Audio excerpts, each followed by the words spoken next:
Thank you very much. It is a very big pleasure for me to be able to give this presentation here in this plenary lecture, and also to try to make something which is a little bit more dry, or which is dry, to make it a little bit more interesting. This means, you know, very simple things such as reading an algorithm of how to treat patients, to try to make it something that people will follow. So I will try to do it. As you may know, we have recommendations that have been published in 2017 on the left side. And these recommendations were set up in a way that we had 3 different steps. Step 1, the easy one, the beginning. Step 2, the escalation to a biologic. Step 3, what to do if a biologic does not work. And on the right side, you see that we have kept this structure. On the right side, it is the new design of the recommendations. And I will try to go step by step through everything, and I will try to tell you or show you what we believe we should be doing in the treatment of these patients. Now, starting with phase number 1, I will not only show you the recommendations, but also what is new. Phase number 1 is the phase where you have a diagnosis and the patient needs treatment. Who is the patient who needs treatment? In fact, everybody. You see that it says very clearly, consider in all patients to treat with physiotherapy, education, exercises, and stopping smoking. On the right side, in the 2022 recommendations, we have something very similar. Now, if we now consider smoking as a treatment, we need to have some data to support that. Does quitting smoking bring any benefit to the patient? This is what this study shows. These are data from the British Registry, published a couple of years ago, where they showed on the left side, in this red box, that if somebody has ever been a smoker, as compared to those who never smoked, the smokers constantly had higher disease activity, more functional disability, and so on. Now, on the right side, in the right red box, you see what happens if you stop smoking. If you have continued smoking versus those who stopped smoking for at least 1 year, those who stopped smoking also had a decrease in disease activity. So already the smoking itself and the quitting from smoking brings something to the patient which is really major. Yeah? It is a significant decrease in disease activity. The other question that we have is if physiotherapy helps. So does physiotherapy help in a patient with spondyloarthritis? Here you see the problem that we have. The problem that we have to answer this question is that there is no good study to show that. There is many different physiotherapy interventions, there is many different durations of the studies, there is many different parameters that have been assessed. However, what we can say is summarized in this table. And you see that in the green boxes, there seem to be 3 different physiotherapy types that significantly help the patients. Number 1 is exercises in the water. Number 2 is aerobic exercises, bicycle, jogging. And number 3 is stretching. And the stretching they did with or without laser therapy, there was no difference, so stretching itself. So water exercises, aerobic exercises, and stretching. These things, these 3 exercises, obviously really have an impact on pain, disease activity, and functional disability. So altogether we can say that yes, physiotherapy helps. We need to tell the patients how to do it. We know that group exercises are better, and quitting smoking is also bringing a benefit. The second part is if you have someone who is really symptomatic. We start with non-steroidal anti-inflammatory drugs, with NSAIDs. And we have said that, indeed, we want to have the highest dose, the maximum dose that you can get. For example, ibuprofen, you need to have more than 2 grams per day to have anti-inflammatory effect. If you take just 2 times 800, it's not enough. Yeah? You really have to have high doses. And then you need to try it for maximum 4 weeks, not longer. And then you need to try within those 2 weeks at least 2 NSAIDs. How much can we expect from the non-steroidals? We did this study for exactly that question. We took patients with new diagnosis. We gave them high doses of NSAIDs when they had high disease activity. We also differentiated to earlier and later patients. And you see in the beginning there was no big difference. And after 1 week, all of these patients had significantly improved. Or at least, not all of them, they had significantly improved the BASTA. That's the correct wording. And when we continued with the NSAIDs, high dose, we did not see any additional benefit. So altogether, you can say that the NSAIDs are good for decreasing disease activity significantly. But if they help within 1 week. After that, you don't need to let the patient suffer and get more NSAIDs. Either they respond within 1 week or you leave it. You change the NSAID. They give the second one. This is up to 1 month. And then we asked ourselves how many patients, not only the average, but how many patients will benefit from the NSAIDs. So is it that I can say that most of my patients will benefit from the NSAIDs? And here you see the result. BASTA below 3 means low disease activity only. On the very right side of the slide, you see 40%. 60% will not benefit from the NSAIDs. If you say as does below 1.3 inactive disease, every third, 1 out of 3 only will benefit. If you say remission, as a partial remission, 16%. So while NSAIDs seem to, in the group level, improve within a week, not many patients are the ones who are showing the benefit. So the consequence of this is very simple. We need other drugs. NSAIDs are good, but only for very few patients, unfortunately. And I'm always getting these questions. Do we really have to count on the fact that we will need to put many patients on biologics? The answer is yes. Most of the patients will need a biologic. Let's go to phase number 2. The end patient has not responded well to the NSAID, we go to a biologic. If they respond well to the NSAID, you continue. Okay, biologics. This is phase number 2. Before we go to the biologic, by the way, we have one other step. I forgot it. And this is sulfasalazine treatment, or treatment with sulfasalazine or with injections. How many of you would tell to the patient to go and do an injection? Does that help? Well, starting with the injections, this is the only study that is, I believe, good enough to say something about that. This study is important or interesting because what they did was to try with CT guidance to go in the joint and with CT guidance to go outside of the joint, as if you would do it blindly. And you see in the black line, the intra-articular injection helped. It helped pretty fast, within a week. But it lost efficacy also pretty fast. So as, let's say, a rescue therapy, injections would be good, but you have to really be very careful that the needle is being placed intra-articularly. Otherwise, the peri-articular injection doesn't bring anything. So injections are good, but in a very few selected patients. We do them, but we do them, let's say, once or twice a year because we have much better drugs.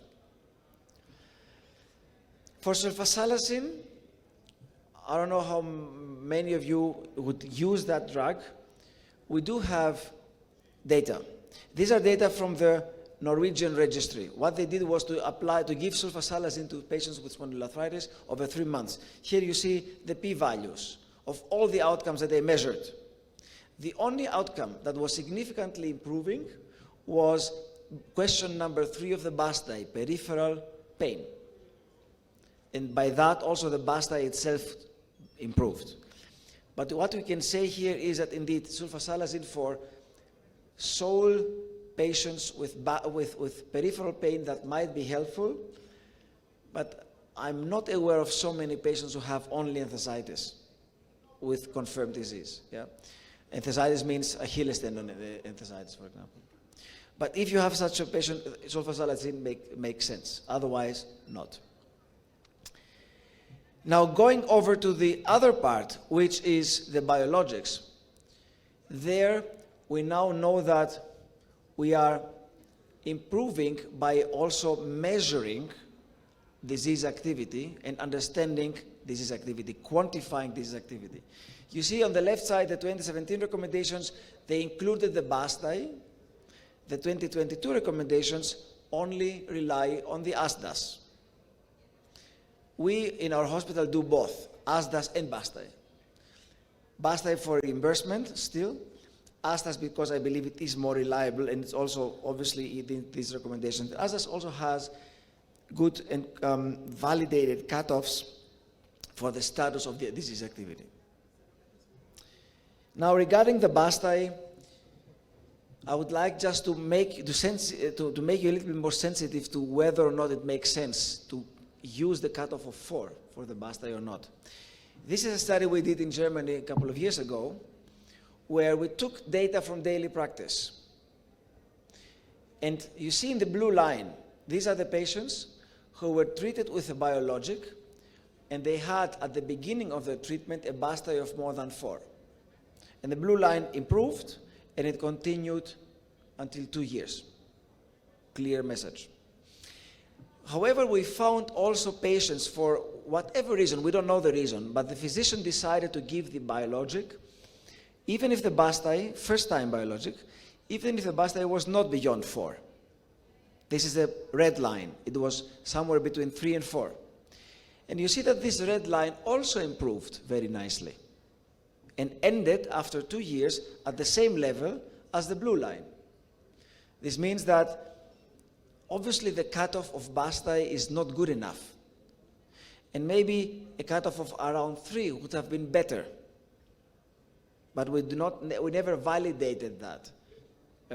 Historically, you need to know that in the year 1999 or the year 2000, where I also started being involved in this field, in the very first infliximab study we had in Germany, we decided arbitrarily to use a cutoff of BASTAI of 4, without any reason. Yeah?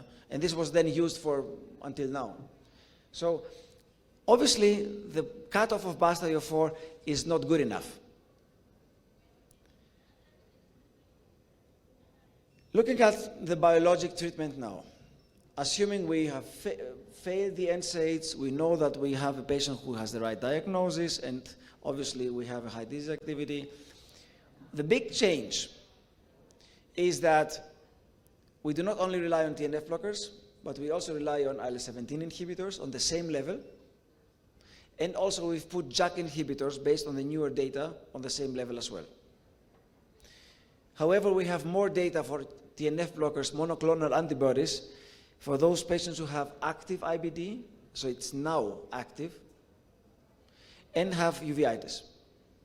This is very important because we also know that in patients with previous IBD, IL-17 inhibitors do not harm. That's about balancing the data the way we have them. And for those who have psoriasis, we would prefer an IL-17 inhibitor over a TNF blocker. But this is the phenotype of the patient, and if you have someone with purely axial disease, it's up to you to decide what to take, based on efficacy and safety considerations. Now, what are the data that are available in the literature? This is pretty easy. I will not spend too much time on that, but I believe it is fair to at least have shown the data. In that study, with one of the many TNF blockers, where there was also a placebo-controlled phase of over 1 year. The TNF blocker in blue was much better than placebo. This means than non-steroidals. And the important message is that even after a year, the non-steroidal did not improve. You remember what I told you before? 4 weeks are enough. So TNF blockers work. We know that it does make sense to leave the patient on the NSAID. For the IL-17 inhibitors, just one study about secukinumab here, or you could also take ixekizumab. I've shown the data before in another meeting, in another session. The 5-year data that we published have shown similar results than in the TNF blockade. For Janus kinase, for JAK inhibitors, you see on the left side the tofacitinib data, on the right upper side the upadacitinib data, on the right lower side the filgotinib data. They are very similar as well. So we have good drugs. We have good drugs for not letting patients on an NSAID for so long time. But what we also have is development. And here is something that you may see coming in the next couple of months.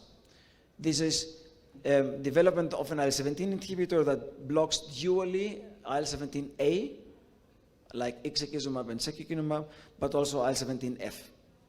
We need to understand if that is of benefit. I cannot tell you at the moment how much of a benefit that might be. We need longer-term data, including also safety considerations, to be able to say that the one or the other drug is more suitable for the one or the other patient. But bimekizumab is this drug. Now, if we say that we have good drugs to treat patients, it would also be nice to know what these drugs do in inflammatory activity in terms of objective signs of inflammation, because we would continue treatment, obviously. And here you see different studies, tofacitinib, infliximab, secukinumab, adalimumab, all of them very fast decrease inflammatory activity. So we have the proof that these drugs work, not only the patient's outcomes, but also on the MRI outcomes.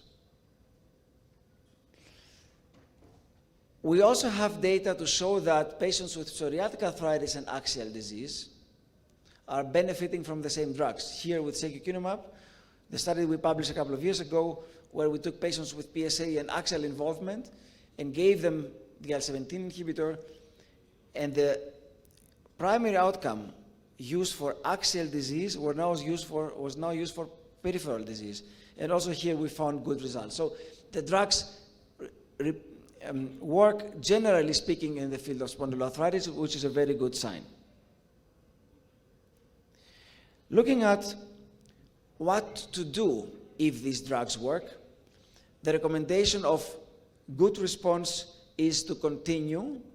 And the new thing in the 2022 recommendations is that we would not only continue, but also maybe taper the drug. So really slowly decrease the dose or expand the intervals of the injection. Does that make sense? Well, there are good data, like in this study with one of the TNF blockers. I'm not referring to the product now, it's about the mode of action generally speaking. What was done here was to take, time point 0 is the patient is in remission. Okay? So to take patients in remission and either stop the treatment, that is in the gray line, but all patients worsened, or continue the treatment, that's in the one blue line, with the same dose, or continue the treatment, that is in the second blue line, with half the dose. So you expand from every 2 weeks to every 4 weeks. And you see the blue lines, there is no difference. Yeah? So indeed, if you have a patient in remission for at least 6 months, then it makes sense to reduce the dose. You don't lose efficacy, and you obviously have saved some money and also some treatment. The big question is, on the other hand, what to do if the treatment does not work.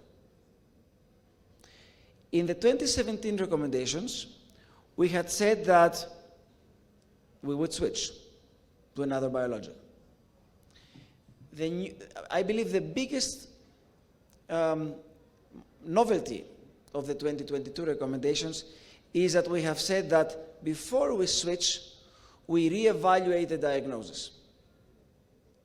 So you have a patient who you believe has spondyloarthritis, did not respond to NSAIDs, and now is not responding to a biologic. That is difficult to accept.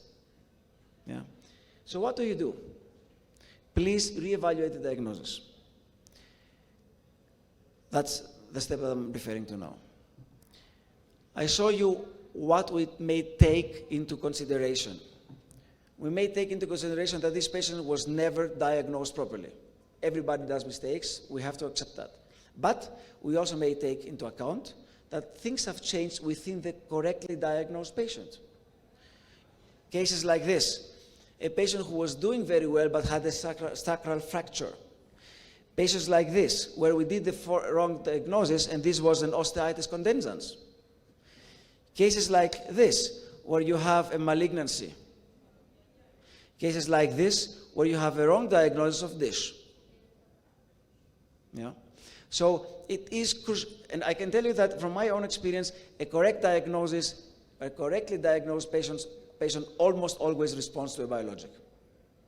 I cannot accept that this is not happening. So we always have to take into account that, yes, indeed, there might be something else going on. And that is very new, and I believe it is extremely important to have mentioned. I've shown this slide now and the next one in the previous session. I would like to remind this to you, if you haven't been attending, that bone marrow edema as a sign of diagnosis may also occur normally in every one of us. So if some of us would now undergo MRI examinations, and maybe also you're below 45 years, then we would find in 20% of those people in this room, every fifth, bone marrow edema, maybe from the long sitting. Yeah? You see that in the lower part? These are data from our study in Germany where we had healthy volunteers from the German population, randomly selected. We offered them an MRI of the whole spine, of the whole body, and we also took the sacroiliac joints. And we found that in 20% of them, we found bone marrow edema similar to the one that we would expect in spondyloarthritis. And therefore, my recommendation here is not always to see if there is bone marrow edema, but to also see where this bone marrow edema is. On the left side, you see the typical axial spondyloarthritis patient. You have edema, which is larger in extent, it's more. And also in the axial image, in the lower part, you see it is in the middle of the joint. It's in the cartilage, or around the cartilage. On the right side, you have a patient who has a wrong diagnosis. This is bone stress. It's lesser, and it's in the front part.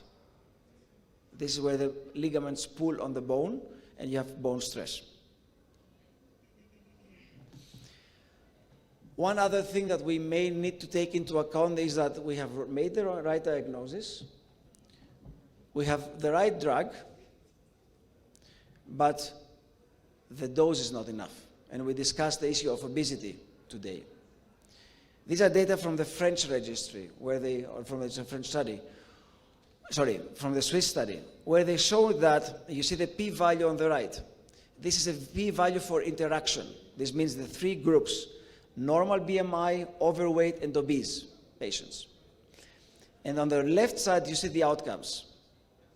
So what was shown was that the more obese the patients were, the lesser good the drug worked. In thinner patients, of course, you have a completely different metabolism and a completely different distribution of the drug as compared to more obese patients. And therefore, indeed, we may consider either starting or switching to a biologic that you can adapt based on weight. It does not happen frequently, but indeed, body weight may also be a reason for a patient not to respond. And another thing is something we cannot change. And what we cannot change, at least based on the topic I'm speaking about, is sex. Males and females respond differently. Yeah. You see on the left side the Italian data, on the right side the Swiss data.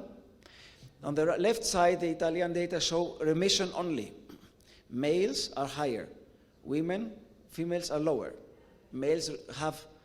More males have remission. On the right side, this is why I chose that study, you also see the simpler outcomes, like ASAS 20, very simple outcome. And also here, the p-value is positive. This means women are lesser good to treat, or for whatever reason, I believe it's more a hormonal reason, but of perception of the drug, there is differences and they respond lesser good. So this is about expectation, by the way, when the patient is in front of us and they ask us what the chances are to respond well. And the other thing is concomitant diseases, such as fibromyalgia. This is a busy slide, a busy table. These are worldwide data that we took from data from ASA study, where fibromyalgia, yes or no, was compared. You have a patient with spondyloarthritis and has concomitant fibromyalgia, or you have a patient with spondyloarthritis and has no concomitant fibromyalgia. And you see here the p-values, either the crude or the adjusted p-values or the odds ratios. And there it was very clear, if you have spondyloarthritis and you also have fibromyalgia, then you have lesser chances to respond. And who is the patient who is going to have secondary fibromyalgia? The patient will not treat early enough. So early treatment can avoid this problem.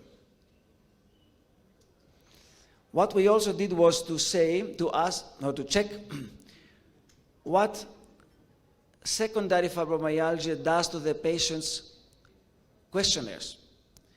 See, you see on this table, FM means fibromyalgia. AxSpA minus is axial spondyloarthritis without, AxSpA plus with secondary fibromyalgia. I leave the PSA patients out now. And I've also marked the p-values that are significant. So what you can see is that if a patient has spondyloarthritis only and no secondary fibromyalgia, the levels of all the questionnaires are low. If you give to a patient with fibromyalgia a BASTAI, only fibromyalgia, no spondyloarthritis, the BASTAI will be high. So please take into account the way we see these scores, BASTAI, even ASDA sometimes, also has to do on whether or not the patient is pure AxSpA or has secondary fibromyalgia as well. Now, again, we are in the area of switching, and the question is, when are the patients at higher danger to switch? I found that study very interesting because you see the blue line separating from the others.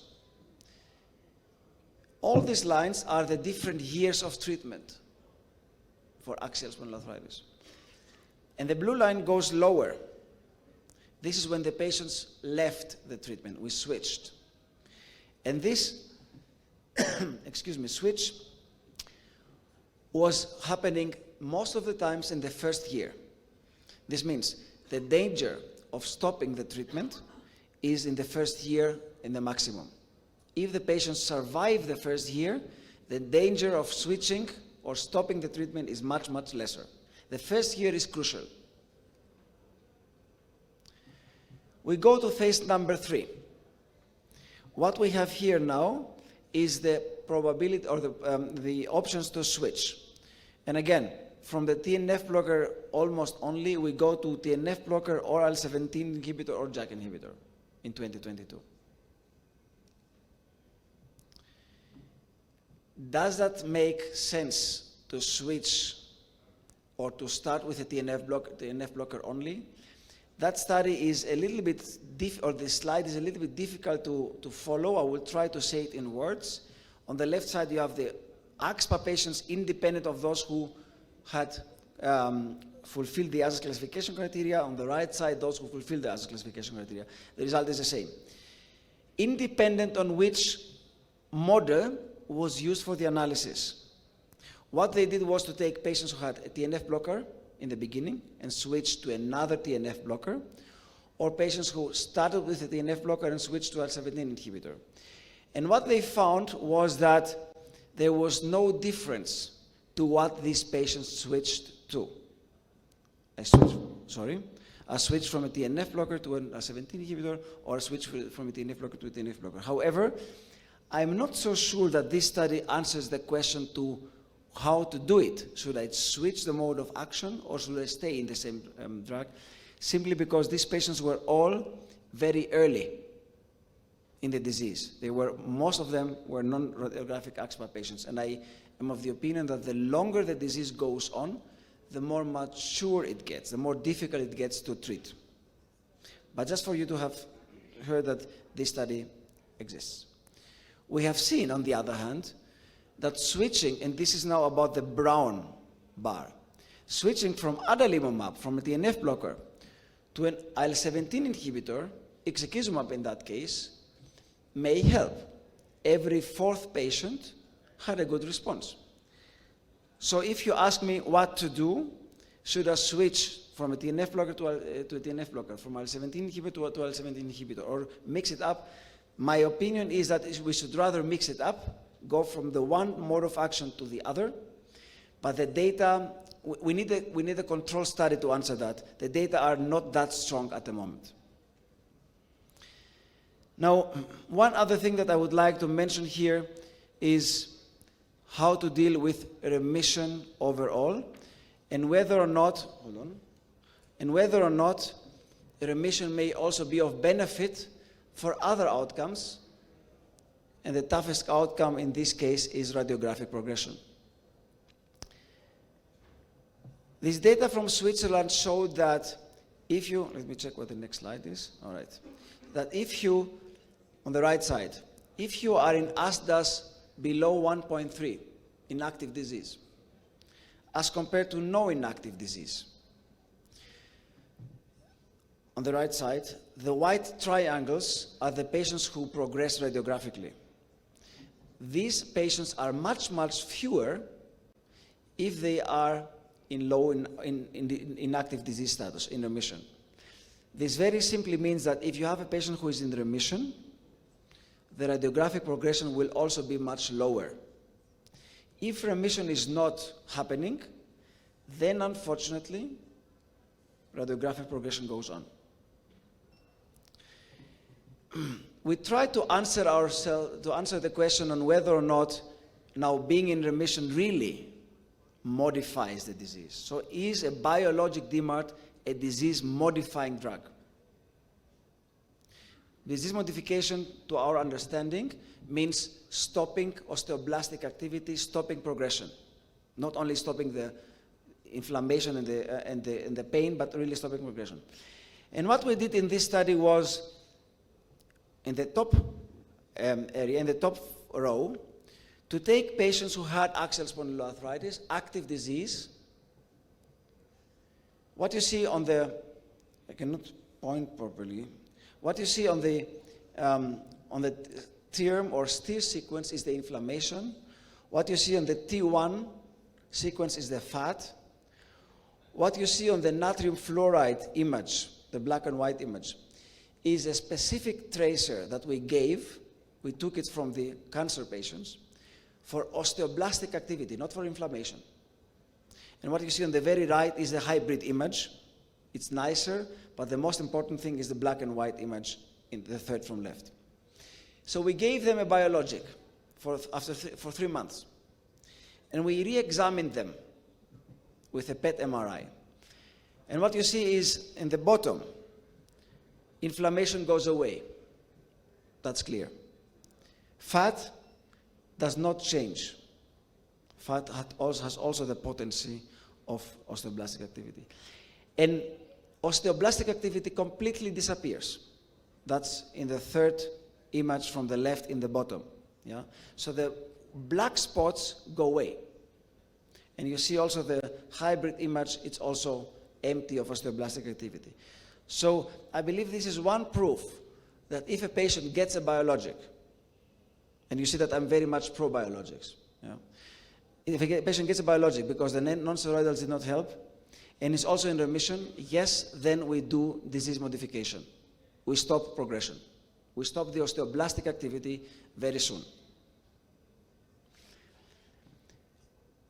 The last question that we have to ask ourselves is whether there is a better treatment than the other. TNF blockade or IL-17 inhibition. for radiographic progression. This is why many years ago we started the SURPASS study, where we aimed to compare prospectively secukinumab in the two different doses and adalimumab biosimilar over 2 years for radiographic progression. And the question is there one drug that is superior than the other with the primary outcome radiographic progression after 2 years? I remind you, all the studies so far have shown that TNF blockade stops progression, but we didn't know it for secukinumab. What we found was that there is absolutely no difference.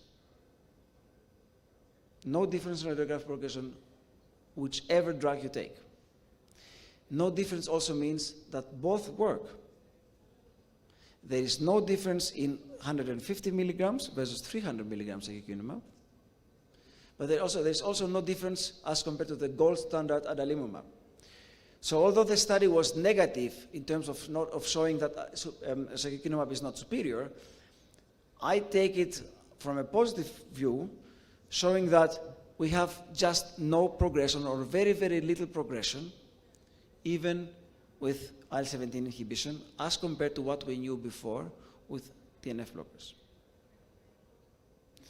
And one last thing, the most important aspect of improving radiographic progression, stopping it, is not the drug, obviously. It is A, putting the patient in remission. How do you put a patient in remission? If you treat them early, because they stand it for longer times and they are responding faster. But also treating the patient for a long time. This means no switching. Again, remission, no switching. This slide is also a little bit difficult to explain without being able to point, but I will try to describe it. On the very top, you have patients who were treated lesser than a year within a 2-year period. This means they were discontinuing their treatment for any reason, safety issues or whatever. On the very bottom, you have patients who over 4 years got their biologic cumulatively for more than 2 years. So in fact, they did not discontinue. And you see that there is a significance towards the bottom. This means better outcome. Overall, this analysis from Germany showed very clearly the longer we treat, the better the result. If we discontinue, then the patients lose efficacy and they progress. If we decrease the dose but we do not discontinue, the patients stay in remission and they also keep the effect of the radiographic progression, of the inhibition of radiographic progression. And I think this was my last slide. Thank you very much.